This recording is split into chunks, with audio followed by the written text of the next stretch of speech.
ओम नमः शिवाय। श्री शिव महापुराण द्वितीय रुद्र संहिता प्रारंभ। प्रथम षष्ठी खंड। नारद का बैकुंठ गमन एवं विष्णु को शाप देना।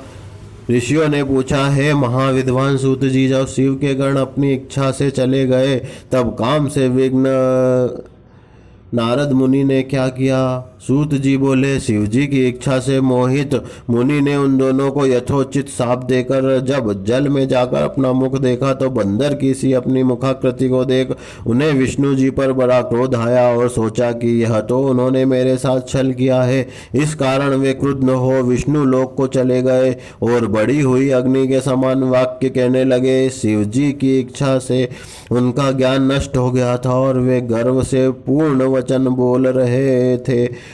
उन्होंने कहा कि हे हरि, तुम बड़े कुटिल और कपटी हो। अपनी माया से संसार को मोहित कर मायावती और मलिन चित्त वाले हो। तुम किसी के उत्साह को सहन नहीं कर सकते।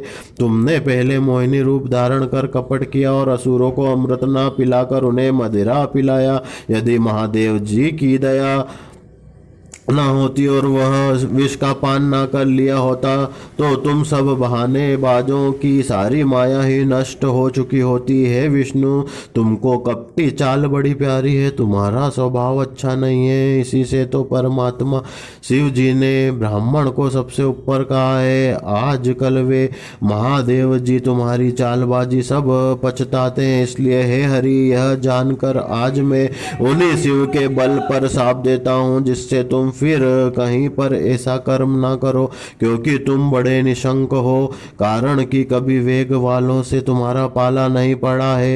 हे विष्णु, अब तुम अपने इस कहे हुए कर्म का फल पाओगे। हे विष्णु, तुमने स्त्री के लिए मुझको व्याकुल और मोहित किया और जिस स्वरूप को मेरे साथ व्यवहार किया, हे हरि, तुम भी उसी रूप में मनुष्य होकर दुख भोगोगे और जैसा मेरा मुख किया है इसी मुख वाले तुम्हारे सहायक होंगे। तुम भी स्त्री से अलग होने का दुख पाओगे और संसार में अज्ञान से मोहित होकर तुम्हें भी नर लीला करनी पड़ेगी। इस प्रकार नारद जी ने भगवान को शाप दिया। विष्णु जी ने शिव जी की माया की प्रशंसा की और उस शाप को ग्रहण कर लिया। फिर महादेव जी ने विश्व मोहक अपनी उस माया को खींच लिया जिससे नारद जी मोहित हुए थे। उसके हटते ही नारद जी फिर पहले की तरह बुद्धिमान हो गए और पश्चाताप करते हुए बारंबार अपनी निंदा तथा शिव जी की माया की प्रशंसा करने लगे। फिर आकर विष्णु जी के चरणों पर गिर पड़े। भगवान ने उठाकर उन्हें अपने आसन पर बिठा लिया। नारद जी ने क्षमा की प्रार्थना की तो विष्णु जी ने समझाकर कहा कि हे नारद, खेद मत करो, तुम मेरे श्रेष्ठ भक्त हो, इसमें संदेह नहीं है। तुमको नरक नहीं होगा, क्योंकि तुमने मद से मोहित होकर शिव जी का वाक्य नहीं माना था। तुम उनके और हमारे भी बड़े भक्त हो, इससे शिव जी तुम्हारा कल्याण करेंगे और यह तो तुम्हारे गर्व नाशन के लिए ही उन्होंने ऐसी माया की थी। भगवान शंकर गर्व के हरण करता है। वह परमात्मा सच्चिदानंद स्वरूप निर्गुण और निर्विकार है। साथ ही वे सत, रज और तम तीनों गुणों से परे निर्गुण और सगुण है।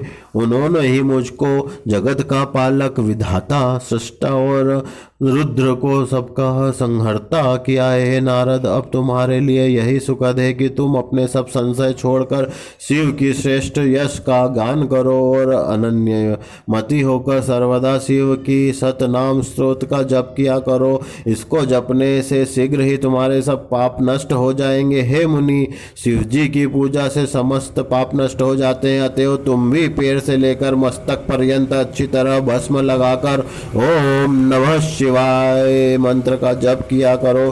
शिव के प्रिय रुद्राक्षों को यत्न से सब अंगों में धारण करो। सब सर्वदा शिव जी की कथा कहो, सुनो और शिव भक्तों को अच्छी तरह बारंबार पूजो।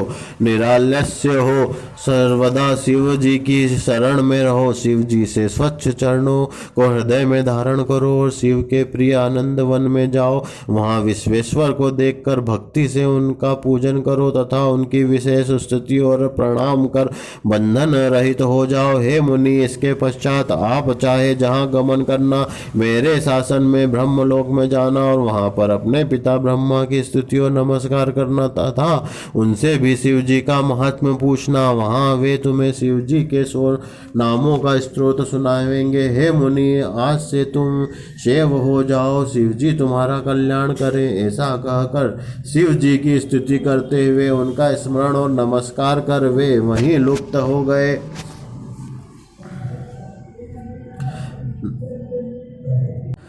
नारद जी का पर्यटन, शिवगणों को शापों द्वारा कथन। सूत जी बोले, हे ब्राह्मणों, विष्णु जी के अंतर्धान होने पर नारद जी भक्ति पूर्वक शिवलिंगों का दर्शन करते हुए पृथ्वी पर विचरने लगे। उन्होंने कितने ही शिवलिंगों का प्रेम पूर्वक दर्शन किया। उसी समय वे रुद्र के गण, जिन्हें उन्होंने शाप दिया था, उनके नारद जी के समीप में जाकर चरणों पर गिर उनसे क्षमा मांगी और कहा कि हे मुनिवर्य, आपका अपराध करने वाले हम वास्तव में ब्राह्मण नहीं हैं, किंतु हम दोनों महादेव जी के गण हैं, जिन्हें राजपुत्री के स्वयंवर में माया से मोहित चित्त होकर परेश की प्रेरणा से आपने हमको शाप दिया था। उस समय हमने को समय जानकर मौन रहना ही अच्छा समझा था, अन्यथा आप हमारे प्राण भी ले लेते, परंतु अब तो आप प्रसन्न होकर हम पर कृपा कीजिए।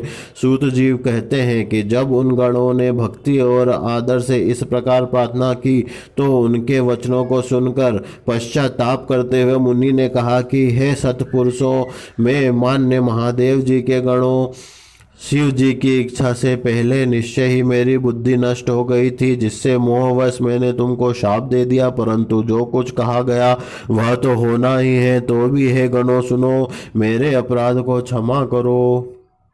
अब मैं तुमको शापोद्धार का उपाय कहता हूँ। तुम श्रेष्ठ मुनि के वीर से जन्म लेकर राक्षस होगे, जहाँ तुम्हें सब प्रकार का ऐश्वर्य प्राप्त और बल प्राप्त होगा। तुम संपूर्ण ब्रह्मांड के राजा और जितेंद्रिय शिव भक्त होगे और वहीं शिव के दूसरे शरीर से मरकर पुनः अपना पद प्राप्त करोगे। सूत जी कहते हैं कि नारद जी के इन वाक्यों को सुनकर महादेव जी के गण प्रसन्नता से अपने स्थान को चले गए।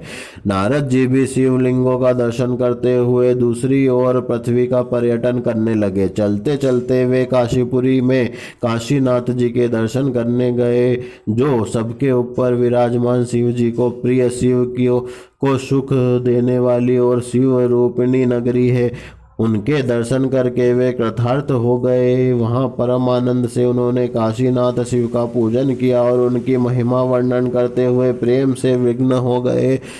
पश्चात नारद जी ब्रह्मलोक को गए। वहां जाकर उन्होंने अनेक प्रकार से अपने पिता ब्रह्मा से शिव तत्व को पूछा।